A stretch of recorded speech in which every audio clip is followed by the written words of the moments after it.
Hey friends, it's Steve Tutt. Hey, this next vlog touched my heart.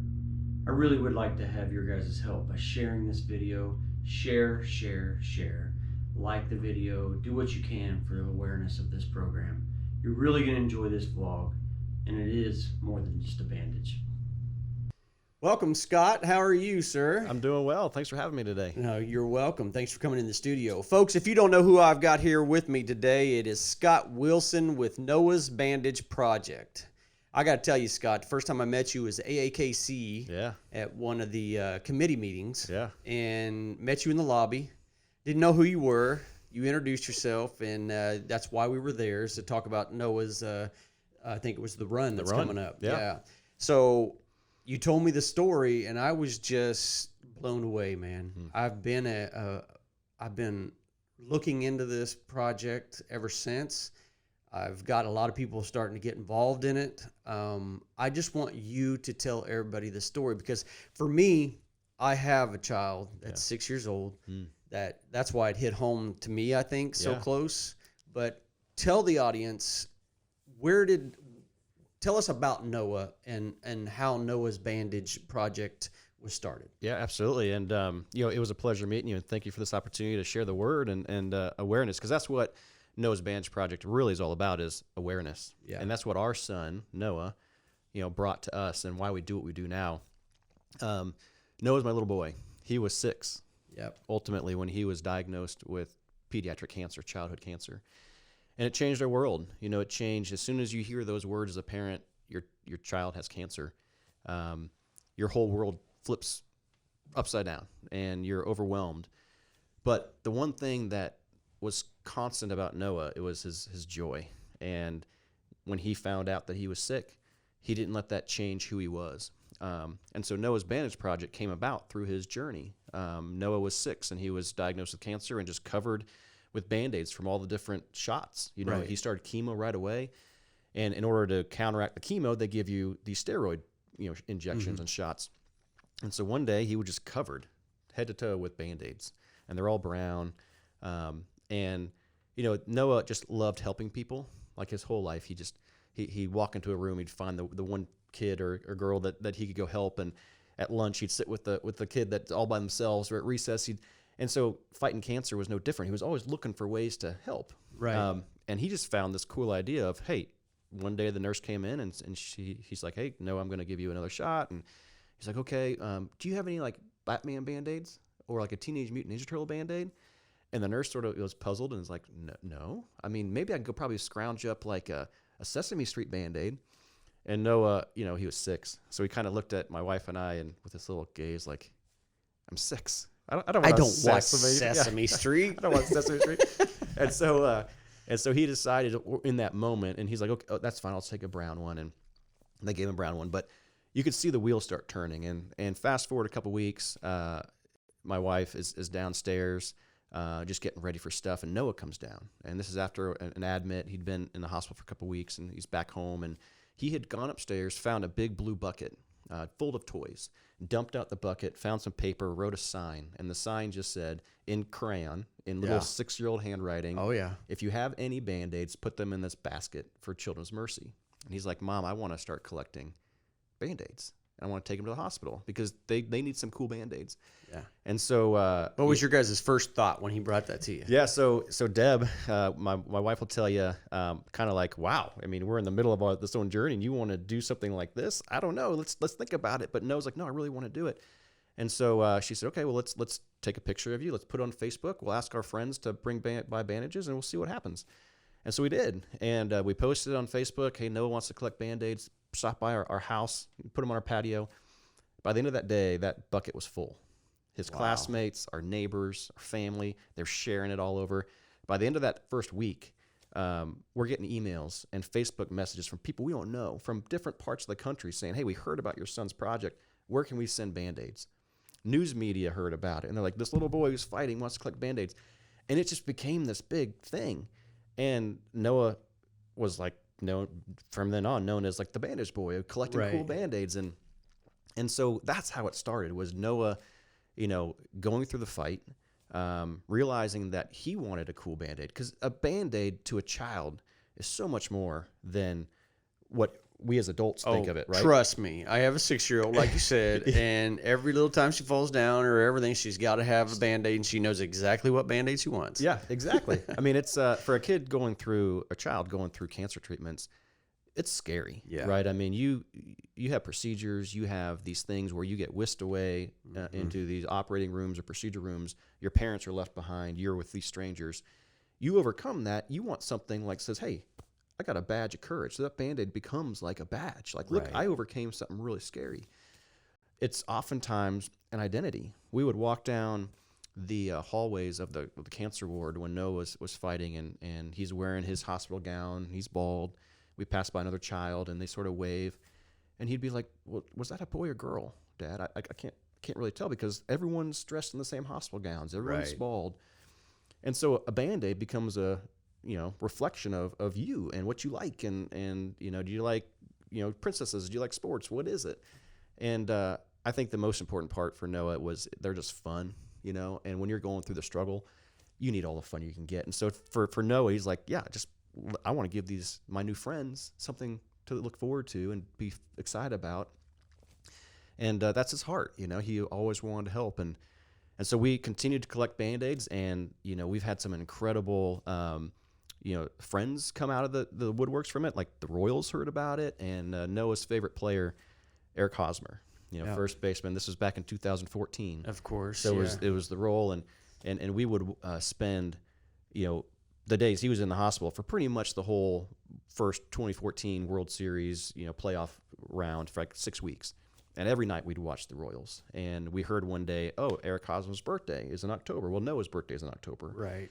And so he decided, hey, I want to send Eric a happy birthday picture. And he made it, and we tweeted it out saying maybe he'll respond.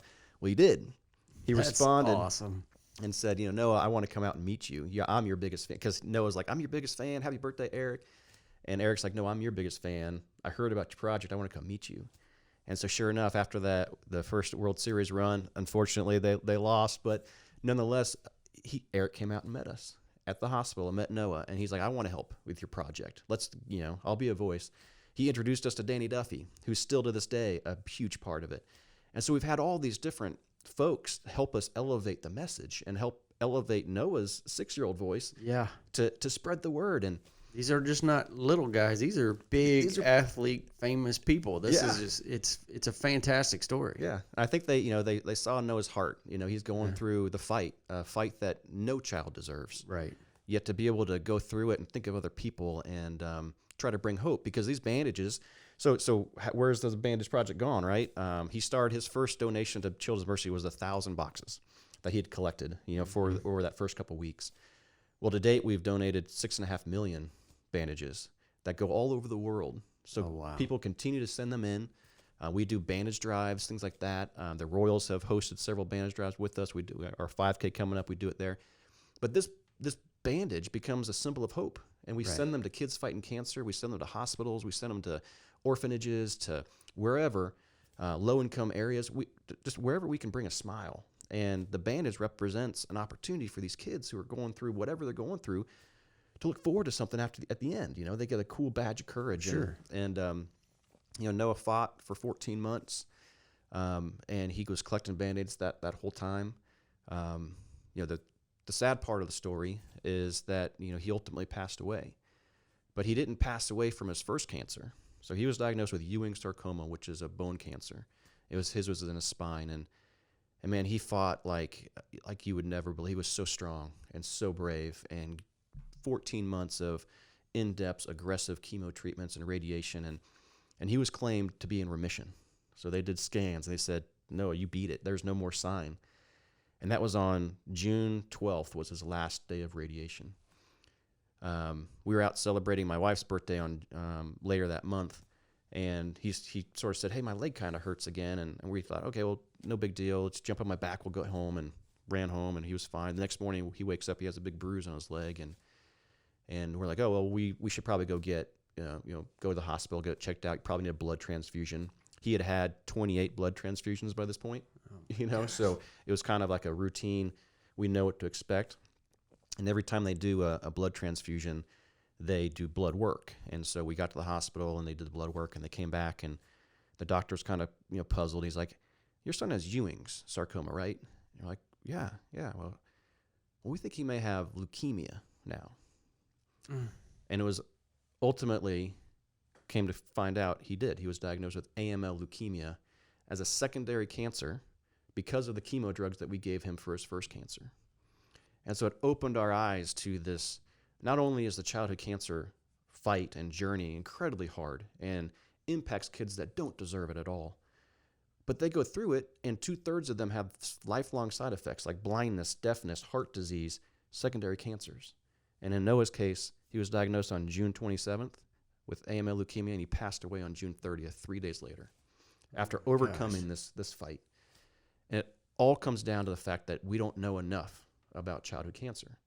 We don't know why Ewing sarcoma, in Noah's case, was formed. We know that there's about 200 cases a year in the U.S. for kids, but why it starts, we don't know.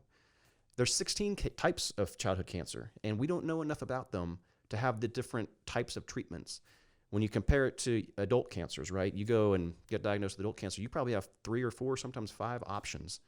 With childhood cancer, you don't, because the bodies are different, and it comes down to dollars and cents. Right. The U.S. government, as they allocate their cancer research funding, 96% of it goes to adult cancers, and 4% goes to kid cancers.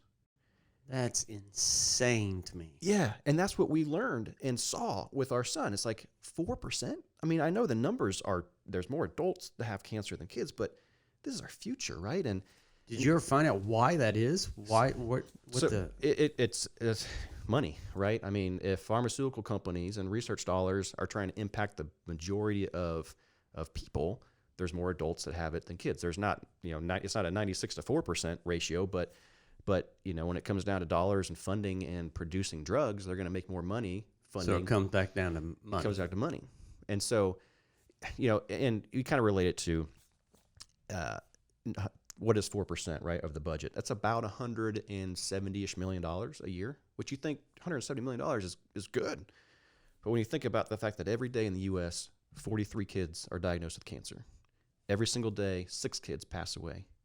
1 in 289 kids will be diagnosed by the age of 19. That's like 1 in every elementary school in the U.S. Cancer is the #1 cause of death by disease in kids. And you hear all these stats, and you start to, and we give 100, and there's 40,000 kids right now in the U.S. fighting the fight in active treatment. And we give $170 million. We pay individual athletes that much money in one contract. Oh, yeah. And we can't allocate more money. Imagine what we did if we doubled that. Let's say we give the kids 8% of the budget instead of 4%. Imagine what we could do. And so, when Noah passed away and we'd seen what he'd gone through, and we saw his heart of wanting to help people and carry on, bring hope, we're like, we got to help research. We got to understand more, because there's too many families that are going through this that deserve, and kids that deserve an opportunity to have a long, happy, healthy life following the cancer. Right. And so we decided we're going to keep collecting Band-Aids, but we're also going to start raising money. And we're going to partner with Children's Mercy here in Kansas City, and we're going to fund cancer research. I was just about to ask if there's an association or anything that people can go to and actually donate or help in any way, raise money for these kids. Yeah. So our website, you can donate online at noahsbandageproject.com. We collect the money. It's on the screen right now. Yep. We have events. So we have our big event coming up this weekend, Noah's Bandage Run. It's at Corporate Woods in Overland Park on Sunday, the April 18th. We invite people out to have a fun time. We're going to have a concert following it by the M80s, which is a local 80s cover band. Right. And it's all about raising money and raising awareness. And bring your cool, fun Band-Aids, because we're going to be collecting those as well. But we do events throughout the year, 5K. We do a golf tournament. We have our website. We have corporations that want to participate, and they get their employees through employee give-back programs, things like that. But it's all about raising as much money as we can so that we can partner with Children's Mercy, who just opened up a brand new research facility downtown in Kansas City called the Children's Research Institute. This thing is state-of-the-art. It was a $300 million project just for the building. It is going to change the dynamics of childhood cancer research. Amen. It's focused solely on childhood cancers, and it is going to be the next generation of life-changing discoveries.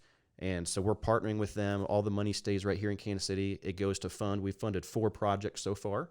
To date, we've donated $1 million. And this is since 2016, really, when we decided to start raising money. Well, congratulations to that, and thank you for all your hard work on raising that. Well, it's you see these kids, you see these children who are so precious and so vulnerable, yet they fight this fight that they don't deserve with grace and dignity. They bring hope. We're trying to give them hope. They give us hope. You watch a child who's fighting this fight, who's going through the struggle, who, is having to endure things that me as an adult would never want to endure, yet they do it at 6, 7, the average age is 7 years old of diagnosis, right? Yeah. So I want to talk to my wife about this too, and my daughter, because I want to help out even with the kids. I love kids. Yeah. I'm a very happy, lucky go guy. I bring a lot of energy. I would love to share that with kids and give them some kind of a ray of hope, just a smile for the day. Is there programs with the COVID and all that going on? Is there ways that families like mine can go in and visit with the children and get to know some of them? Yeah, so with COVID, not so much right now, because it's just everything's locked down in the hospitals. But ways that families can get involved is hosting bandage drives. It's very easy to host a bandage drive, and all you're really doing is telling your friends, hey, for my birthday party or for whatever it may be, bring cool, fun Band-Aids, and we're going to collect them, and we're going to give them to Noah's Bandage Project, and they'll deliver them to kids all across the world. So that's an easy way.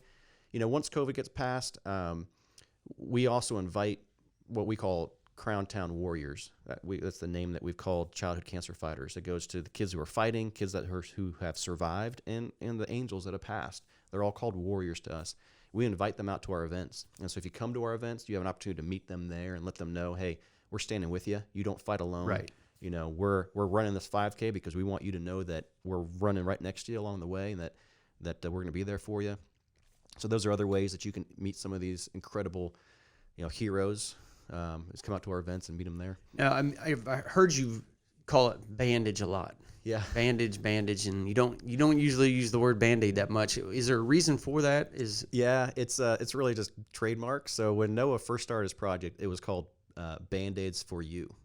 That's what he wanted to call it, and so that's what we did. And after the word started spreading, someone's like, Band-Aid is trademarked, and so as you get bigger or as you get you just have to deal with that. So we're like, you know what, you're right. And sure enough, we started getting Band-Aid as trademark. So we called it Noah's Bandage Project, just merely for the trademark aspect, because it's a thing. Yeah, it's a thing. Oh, it's a big thing. So when I started researching it, Noah is known. Yeah, it's his little voice, his little heart, his little passion. It's contagious, and I think that's what people see is.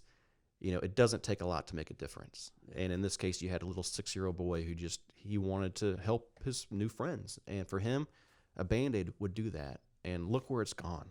He's collected over 6.5 million bandages. They go all over the world. We delivered one to a tribe in Africa. There was some friends going on a medical mission trip. They took about 1,600 boxes of Band-Aids. And these kids are in this tribe. We got a video, and they're missing shirts, they're missing shoes, pants, but they're decked out in cool, fun Band-Aids. And they're like, thank you, Noah. That's the only English they knew, was they learned thank you, Noah. And so people, these kids who probably never have seen a Band-Aid, right. We send them to Australia, we send them to China, we do a ton here locally, we send them to hospitals. And so it was this little idea from a 6-year-old boy. And then the money-wise, he's funded $1 million. $1 million.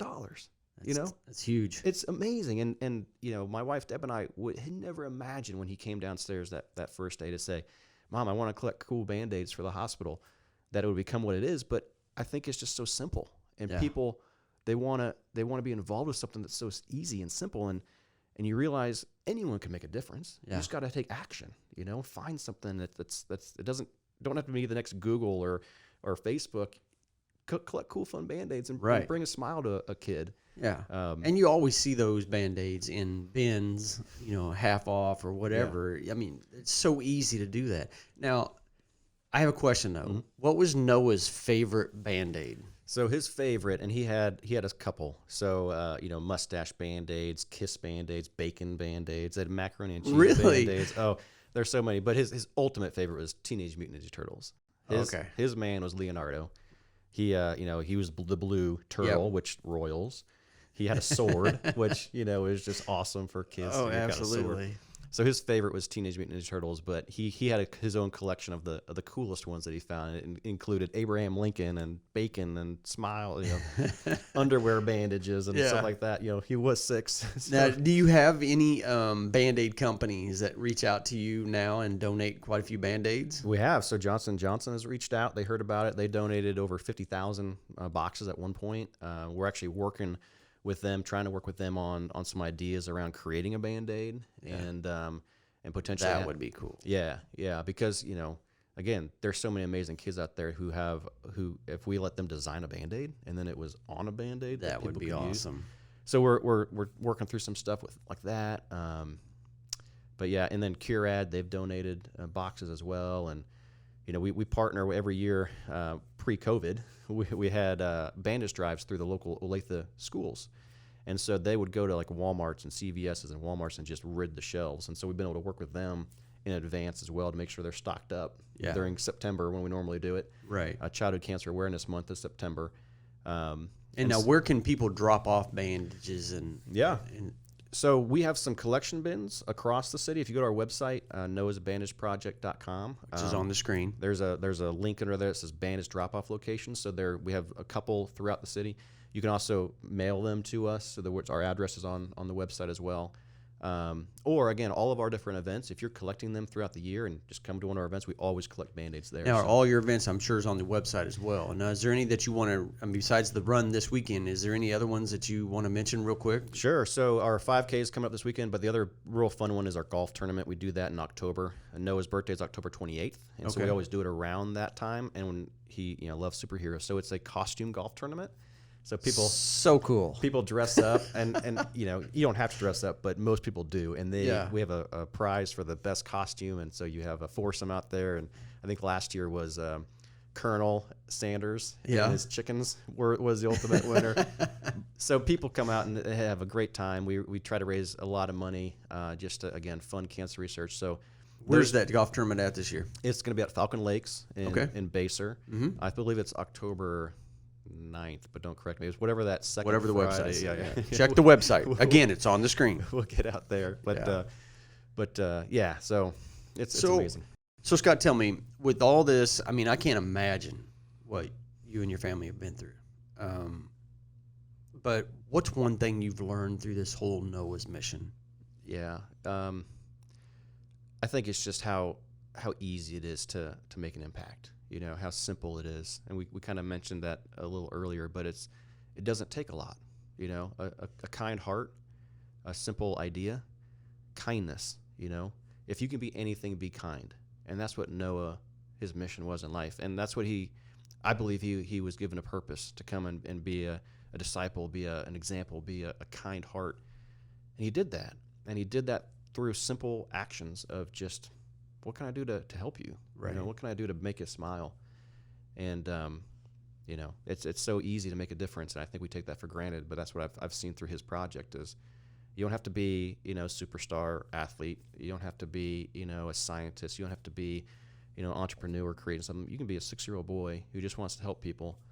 And it's a matter of going out there and taking action. Yeah. And I'm so proud of him for that, fighting this fight and going through the struggle he did, yet still caring about other people.